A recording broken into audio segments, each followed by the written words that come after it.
2019ஆம் ஆண்டு அதுவரை கொடுக்கப்பட்டு வந்த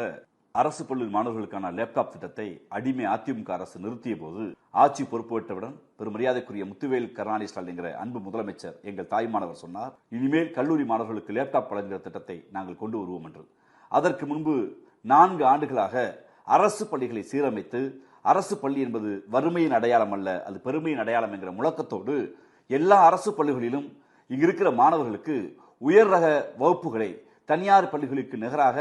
ஸ்மார்ட் கிளாஸஸ்களை கொண்டு வந்து அறிவியலை அறிமுகப்படுத்தி கொரோனா என்ற பேரிடர் பின்பு பாதிக்கப்பட்ட மாணவர்களை, இடைநிற்ற மாணவர்களை மீண்டும் பள்ளிக்கு கொண்டு வந்து ஒரு அறிவியலை, புதிய அறிவியலை, ஸ்மார்ட் வகுப்பறைகளை எல்லா அரசு பள்ளிகளிலும் தொடங்கி வைத்து இப்போது அந்த திட்டத்தை நிறைவுபடுத்தி அதன் தொடர்ச்சியாக அந்த மாணவர்கள் கல்லூரிக்கு வருகிற போது புதிதாக இப்போது 20 லட்சம் மாணவர்களுக்கு அரசு கல்லூரி, தனியார் கல்லூரி, அரசு உதவி பெறும் கல்லூரிகள் என்று 20 லட்சம் தமிழ்நாட்டு மாணவர்களுக்கு ஸ்மார்ட் கிளாஸை கொடுத்த